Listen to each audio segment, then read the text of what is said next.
안녕하세요. 주식의 소리의 애소리입니다. 다음 주에는 청약 일정이 딱 두 개가 있어요. 루닛과 IBKS 제18호 스펙. 상장 일정은 영창케미칼, 대신밸런스 제12호 스펙, HPSP가 잡혀 있고요. 오늘은 이 중에서 루닛에 대해 미리 좀 살펴보는 시간을 마련했습니다. AI 기술로 암을 정복하겠다라는 대단한 포부를 가지고 있는 기업이에요. 글로벌 1세대 의료 AI 기업으로 알려져 있는데요. 다루고 있는 제품이 크게 두 가지입니다. 루닛 인사이트와 루닛 스콥. 루닛 인사이트는 암 진단 관련 영상 판독을 보조하는 솔루션이고요. 루닛 스콥은 암 치료 관련 이미징 바이오마커 솔루션 되겠습니다.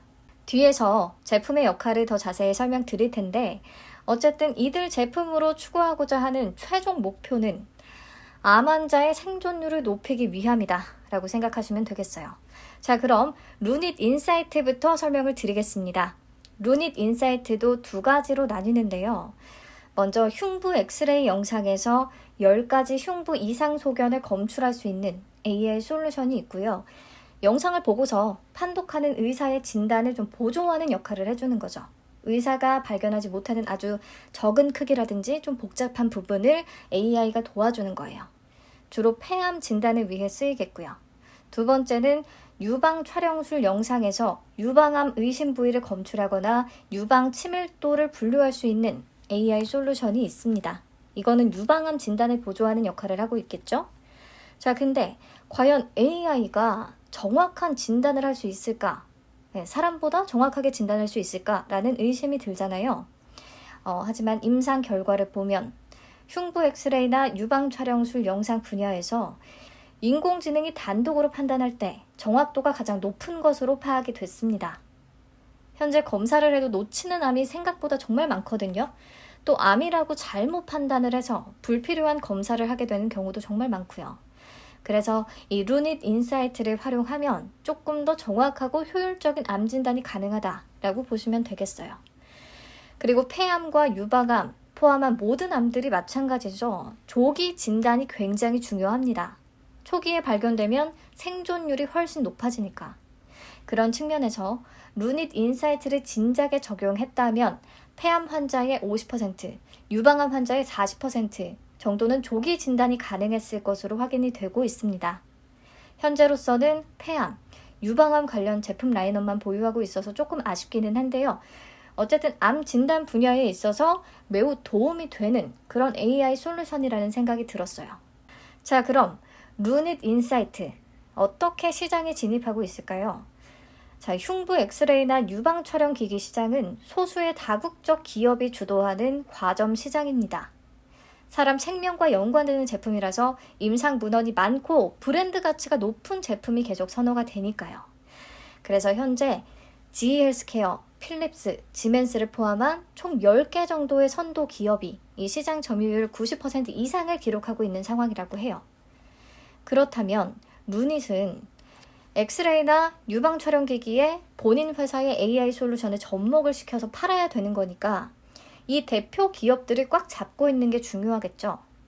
보면 GE 헬스케어, 필립스, 후지필름과 계약이 이미 성사가 되어 있고 이들 엑스레이 촬영 장비와 루닛 인사이트를 연동시킨 그런 패키지 제품으로 판매를 하고 있다고 합니다.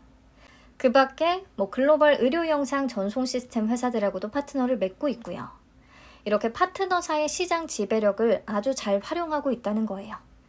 그래서 앞으로 파트너사를 계속해서 더 늘려야겠고요. 그 속에서도 점유율을 또 계속 올려가야겠죠. 근데 분명히 루닛의 사업 영역에서도 글로벌 경쟁사들이 존재할 거잖아요. 그렇다면 경쟁사 대비 루닛의 위치는 어떨까? 인지도는 어떨까? 우선 세계적인 의학 저널에서 루닛 인사이트 제품에 대해 경쟁사 대비 월등히 성능이 좋다라는 평가를 내기도 했고 경쟁사들 대비해서는 논문 수도 월등히 많은 상황이에요. 그래서 앞으로 판로를 확보해 나가는 데 있어 조금 유리하지 않을까라는 생각은 들었습니다. 자, 그럼 이번에는 루닛 스콥은 어떤 제품인지 한번 살펴보겠습니다.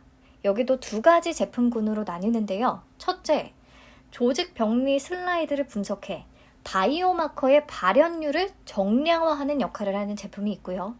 두 번째, 면역 항암제에 대한 치료 반응을 예측하는 제품이 있다고 합니다. 이해 안 되시죠? 제가 이제 최대한 설명을 좀 쉽게 드려볼게요. 자, 루닛 인사이트는 암 진단의 영역이었고, 루닛 스콥은 암 치료의 영역으로 넘어옵니다. 여러분, 잘 아시다시피 암 환자는 항암 치료를 받게 되잖아요. 근데 동일한 암에 대해서 모든 환자들에게 같은 항암제를 투여한다면 반응률은 제각기 다를 수밖에 없습니다. 그 항암제의 반응을 잘 하지 않는 환자분도 분명히 존재해요. 그렇게 되면 전체적으로 봤을 때 환자의 생존 기간은 줄어들 수밖에 없습니다. 그래서 중요한 게 환자별 맞춤형 치료고요. 이 맞춤형 치료는 바이오마커 분류 후에 가능해져요. 여기서 바이오마커가 그럼 뭐냐? 몸속 세포나 혈관, 단백질, DNA 등을 이용해서 몸 안의 변화를 알아낼 수 있게끔 하는 지표를 말합니다. 제가 한번 예를 들어볼게요. 유방암 환자의 경우 호르몬 수용체가 과발현되었는지를 우선 확인합니다. 과발현됐다면 호르몬 양성 유방암 환자로 분류가 돼요. 여기서 호르몬 수용체가 바로 바이오마커가 되는 거죠. 그리고 허투라는 인자가 과발현되었는지를 확인해서 과발현됐다면 허투 양성 유방암 환자로 분류를 합니다. 여기서는 허투가 바로 바이오마커가 되는 거예요.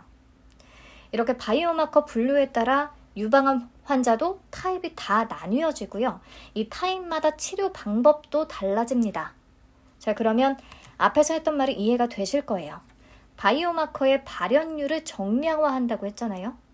앞에 예시에서는 유방암의 경우 호르몬 수용체나 허투의 발현율을 정량화하는 역할을 바로 루닛 스콥이 하는 겁니다. 그러면 더 정확한 환자 분류와 그에 맞는 맞춤형 치료가 가능해지는 거겠죠. 그리고 또 하나, 면역 항암제 치료 반응 예측 솔루션이 있다고 했어요. 암 치료의 다음 단계는 지금 면역 항암제가 될 것 같은데요. 1세대는 화학 항암제, 정상세포까지 다 죽여버리는 부작용 문제가 심각했고, 2세대는 표적 항암제, 앞에서 유방암 허투 과발현 시 그 발현인자를 죽이는 그런 항암제를 얘기하는 거예요. 표적 치료제. 이건 부작용이 정말 없는 편이기는 한데 내성이 생길 수 있다는 문제가 또 있기는 합니다. 근데 3세대 면역 항암제는 면역력을 높여서 암세포를 죽이는 방식이라 부작용이 없고 치료 효과도 매우 높은 치료제로서 현재 기대와 주목을 받고 있죠. 자, 그래서 이제는 면역 항암제가 본격적으로 좀 나올 예정인데 여기서 중요한 키포인트는 면역 항암제에 대한 치료 반응이 높은 환자군을 찾아내는 거, 바로 그게 되겠죠. 그 역할을 루닛 스콥이 하는 겁니다. AI를 통해서요, 암 환자의 조직 슬라이드 내의 면역세포 패턴을 분석하고 3가지 그룹으로 분류한다고 합니다. 이에 따라 면역 항암제에 대한 반응 환자와 무반응 환자를 정확하게 식별할 수 있다고 해요. 자, 그래서 바이오마커의 발현율 정량화와 면역 항암제 치료 반응 예측에 쓰인다 라고 다시 정리를 하시면 되겠고요. 그렇다면 이 루닛 스콥을 필요로 하는 곳은 어디일까요? 네, 항암제 투여 전에 맞춤형 치료 계획을 세우려는 의사들과 신약을 개발하는 제약사들 되겠죠. 특히 제약사들, 표적 항암제든 면역 항암제든 임상시험의 성공률을 높이기 위해서는 타겟 환자군을 잘 잡는 게 매우 중요하잖아요. 그래서 루닛 스콥을 통해 면역 항암제에 대한 치료 반응 예측이 가능하다면 환자군 설정에 굉장히 큰 도움이 되겠죠. 네, 그래서 이 자료를 보시면 현재 세계 액체 생검 1위 회사인 가던트 헬스와 파트너십을 맺고 있더라고요. 액체 생검은 혈액을 통해 암을 진단하는 차세대 진단법을 말해요. 아무튼 가던트 헬스가 창사 이래 다른 회사에 투자를 집행한 게 루닛이 처음이라고 합니다. 이게 또 매력 포인트가 될 수 있을 것 같아요. 네, 보시면 미국 종양내과 의사의 80%가 가던트 헬스의 제품을 사용하고 있거든요. 그렇기 때문에 병원 고객을 확보하는 데 굉장히 유리한 위치를 점할 수 있을 것이다 라고 기대가 되고요. 가던트 헬스가 또 글로벌 탑 100 제약사 중에서 70곳과 협업 중이라고 하니까 제약사로의 연구용 판매나 공동 연구를 통한 매출 또한 이제 계획을 하고 있습니다. 자, 여기까지 루닛이 다루는 제품에 대해서 좀 자세하게 설명을 드렸어요. 저희 엄마가 암 환자이시다 보니까 이런 회사들은 공모주와는 별개로 조금 응원을 하게 되기도 하고, 또 엄마 치료 계획을 세울 때 제가 미리 공부했던 부분들이 있어서 여러분들에게 조금 더 자세히 설명을 드릴 수 있었던 것 같아요. 네, 그래서 여기까지 쭉 보면 해외 선도 기업들도 굉장히 관심을 보이는 기술력 있는 기업인 것 같다라는 느낌이 드는데, 아니나 다를까 이번에 기술 특례 상장을 하게 됐거든요. 기술성 평가 심사에서 헬스케어 업계에서는 최초로 AA 등급을 받았다고 합니다. 쉽지 않은 거죠. 최근 상장한 의료 AI 기업으로는 딥노이드, 뷰노 정도가 있는데요. 이 친구들은 A 등급을 받았었어요. 그래서 회사도 아마 이 부분을 엄청 강조하지 않을까 싶고요. 그리고 확실히 해외 수출 비중이 굉장히 높습니다. 2021년 기준으로 수출 비중이 70.4%에 달해요. 지금 올해 1분기 기준으로는 80% 넘어가는 것 같고요. 이런 부분들이 해외 기관 투자자들에게 기업 가치를 강조하는 데 있어서 유리하지 않을까 싶네요. 게다가 2대 주주와 3대 주주 모두 해외 업체거든요. 앞에서 봤던 가던트 헬스와 홍콩 소재 투자사인 웰얼라이크, 이 밖에도 다양한 해외 투자사들이 주주 명단에 이름을 올리고 있습니다. 프리 IPO 참여를 통해서. 그래서 현재 외국인 지분율이 25% 정도나 된다고 해요. 그렇다면 셀트리온의 20%, 삼성 바이오로직스의 10%보다도 높은 수치입니다. 이번 IPO에도 많은 해외 기관들이 관심을 갖지 않을까 싶어요. 네, 그럼 실적은 어떨까요? 여타 다른 바이오 기업들과 마찬가지로 아직 본격적인 매출이 발생하지는 못하고 있고요. 그로 인해 적자가 계속되면서 결손금이 쌓여가는 구조입니다.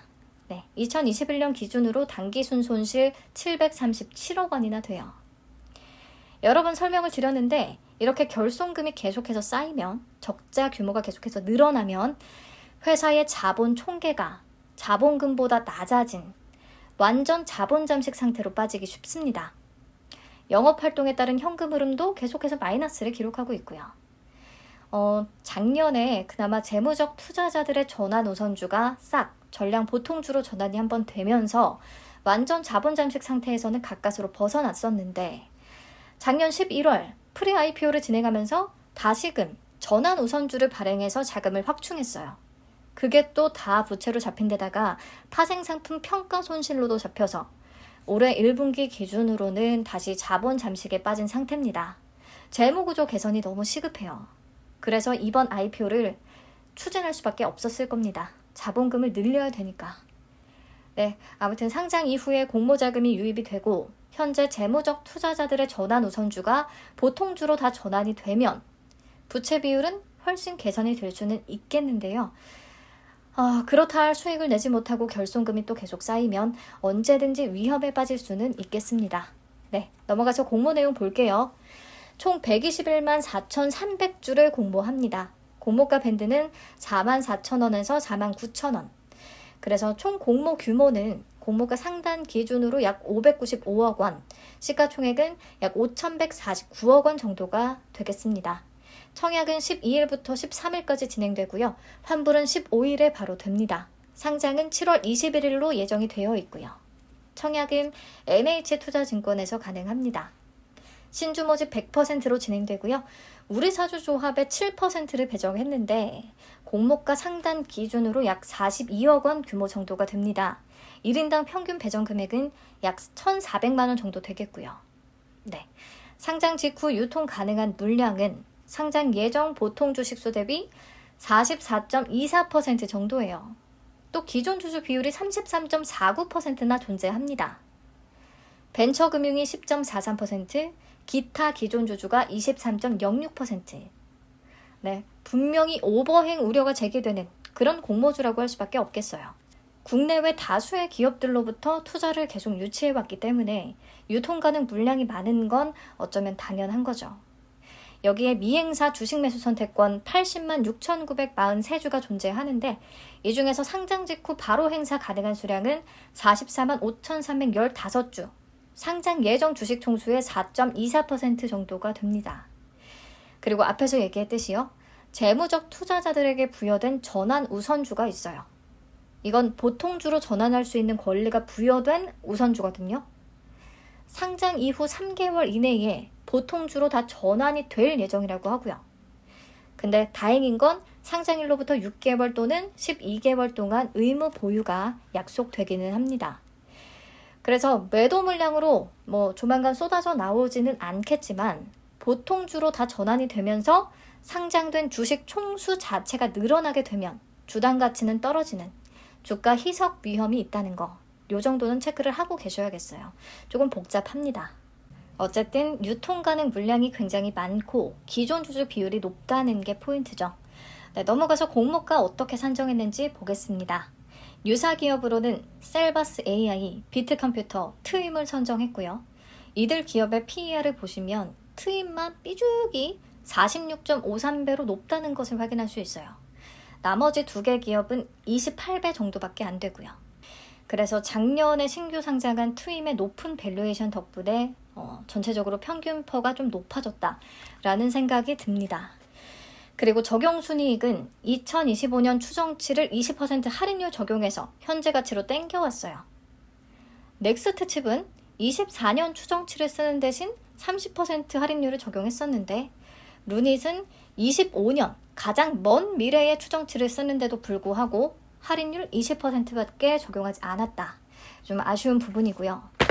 최근 들어 공모주 성과가 부진하기 때문에 우리가 더더욱이 공모가 산정에 굉장히 예민할 수밖에 없어요. 이렇게 미래가치 땡겨온 것들에는 높은 점수를 주기가 당연히 어렵고요. 2021년 순이익이 마이너스 737억 원인데요. 4년 뒤의 순이익은 플러스 583억 원으로 예상을 해놨더라고요.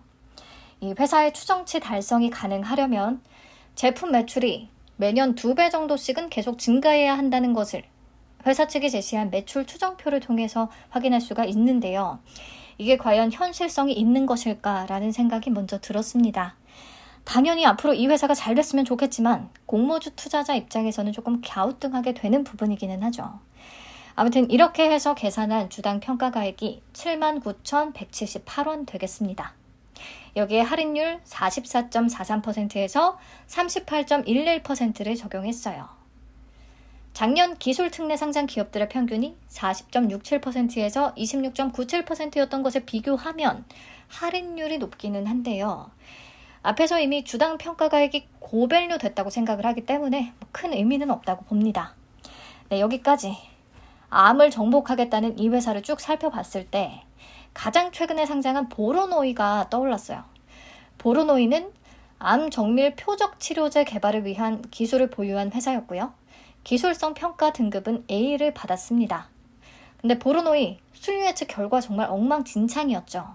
그래서 상장일 시초가는 마이너스 10%로 출발, 종가는 마이너스 26.7% 수준에서 마무리가 됐어요. 거의 하한가. 하지만 며칠 뒤에 상한가를 찍었고 그 뒤로도 상승 추세를 유지했습니다.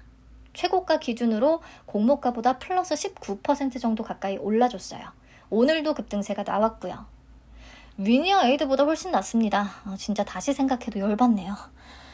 그래서 만약에 루닛의 수요 예측 결과도 딱히 좋지 않다면 보로노이 같은 흐름이 나타날 수 있지 않을까라는 생각이 드는데요.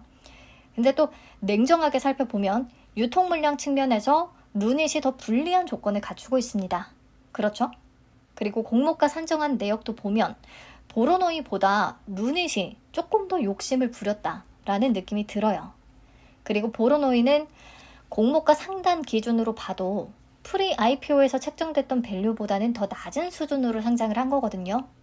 반면에 루닛은 공모가 하단이 프리 IPO 밸류하고 비슷한 수준이에요. 이런 측면에서도 보로노이보다는 가격 메리트가 떨어지기는 하고요.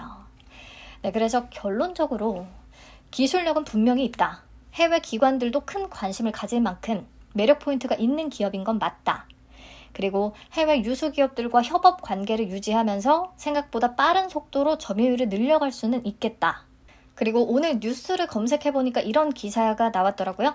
일본 시장 진출 6개월 만에 137개 병원에서 도입했다. 시기상 약간 언론 플레이 같은 느낌이 들 수는 있겠지만 어쨌든 거짓말은 아닐 테니까. 시장 침투력이 좋은 것 같다는 생각은 드네요. 앞으로 폐암, 유방암, 그 밖의 영역을 조금 더 확대할 필요는 있겠고요.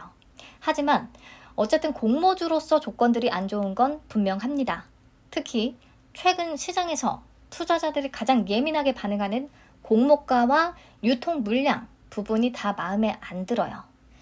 수요 예측 결과까지 봐야 알겠지만 이런 종목의 경우 상장일에 매수세가 붙기 어려울 수 있기 때문에 차라리 저라면 보로노이처럼 상장 이후 저가에서 좀 매수 타이밍을 노려보지 않을까 싶네요. 우선 수요 예측 결과가 나오면 공유하도록 하겠습니다. 배정 물량 청약 한도 보고 마칠게요. 30만 3,575주가 배정됐고요. 균등 물량은 15만 1,788주가 되겠습니다. 인기가 완전히 없다면 균등으로도 몇 주 챙길 수는 있겠죠. 청약 한도는 표를 참고하시면 되겠습니다. 공모가가 정해지면 다시 체크해 드릴게요. 수요 예측 결과는 11일 다음 주 월요일에 발표되니까 주말은 푹 쉬시고요. 월요일에 내용 전해드리도록 하겠습니다. 네, 시청해주셔서 감사합니다. 안녕.